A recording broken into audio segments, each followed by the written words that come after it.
이번 주 알아야 할 세 가지는 이렇게 꼽아봤습니다. 첫째, 월가 안팎의 올해 금리 인상 전망 횟수는 4번이다.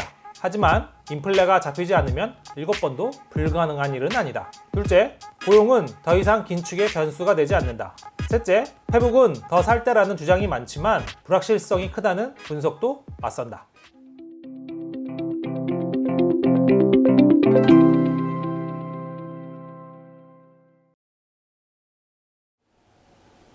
여러분 안녕하세요. 서울경제신문 뉴욕특파원 김영필입니다. 시장이 참 혼란스럽습니다. 기술주 변동성이 상당히 커지고 있는데요. 이번 주 들어서도 한동안 오르다가 페이스북의 실적 부진에 나스닥이 급락하기도 했었습니다.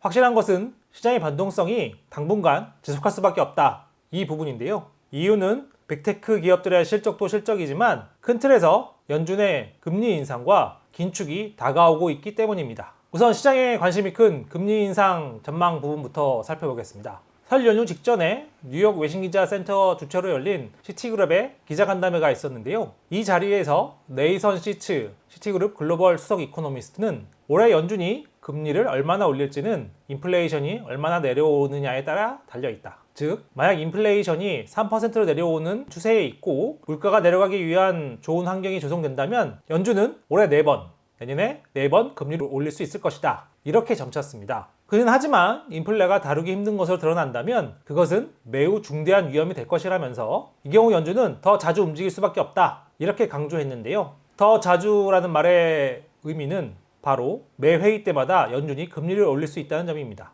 연준은 3월 FOMC에서 첫 번째로 금리를 올릴 것으로 예상이 되는데요. 앞으로 남은 FOMC 회의가 7번이라는 점을 고려하면 그의 말은 많게는 6, 7번의 금리 인상이 가능하다는 뜻입니다. 물론 6, 7회 정도의 금리 인상이 실제로 현실화하느냐 그거는 좀 다른 얘기긴 한데요. 평균적으로 4번 정도의 금리 인상 그리고 6, 7회의 금리 인상을 배제할 수 없다. 이것이 월가의 분위기라고 생각하시면 되는데요. 금리 인상 횟수가 많아지면 많아질수록 기술주에는 영향이 클 수밖에 없습니다. 이 부분을 계속 염두에 두실 필요가 있는데요. 다음으로는 고용입니다. 금리 인상과도 관련이 있는데요. 이럴 고용이 긴축에 영향을 주는 것 아니냐 이런 말들이 조금 있었는데요. 결과적으로 보면 앞으로는 고용이 금리 인상에 영향을 주지 못한다는 점이 분명합니다. 이것은 분명히 말씀드릴 수 있는데요. 이미 실업률이 3.9%를 찍었고 인플레는 7%를 보였기 때문에 앞으로는 고용이 어떻든 즉 고용이 마이너스를 보이든 생각보다 적게 나오든 관계없이 당분간 연준은 인플레 대응에 주력한다고 보시면 되겠습니다. 물론 연준이 올해 중후반기로 넘어가면서 속도 조절에 나설 가능성도 약간 있지만 지금으로서는 당분간 고용은 별다른 변수가 되지 않는다. 오로지 인플레에 올인한다. 이렇게 생각하시면 편합니다. 마지막으로 이제 페이스북, 좀 논란이 많은 페이스북이죠. 메타의 주가 전망인데요. 주가 전망이 참 쉽지 않은 부분이긴 한데 오늘은 월가 역관련 시각을 한번 짚어보도록 하겠습니다. 우선 긍정론이 많긴 합니다. 억만장자 투자자 케빈 오리어리는 페북이 실적 목표치를 못 맞췄다는 것은 나도 안다. 기본적으로 이것은 지난 10년간 3번째 있었던 일인데 그럴 때마다 지나고 보면 페북의 매수 기회였다. 만약 당신이 앞으로 디지털 광고와 수십억 명의 유저, 위치 기반의 광고가 전혀 중요하지 않다고 생각한다면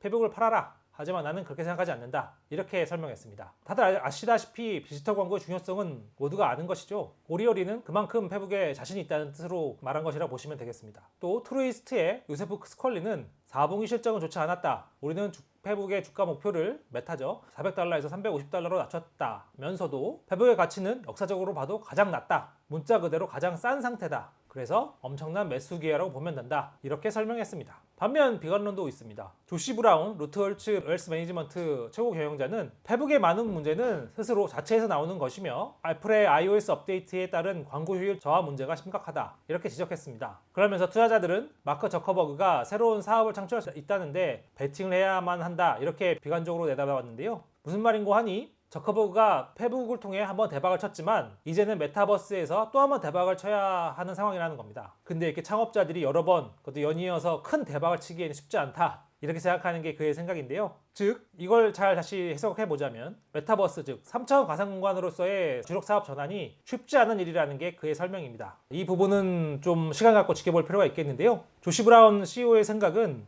스티브 잡스 정도만 이렇게 여러 번 연달아 대박을 쳤을 뿐이고 나머지 사람들은 쉽지 않다 이렇게 생각하는 것 같습니다. 오늘은 여기까지고요. 다음 주에도 더 다채로운 소식 쉽게 전해드릴 수 있도록 노력하겠습니다.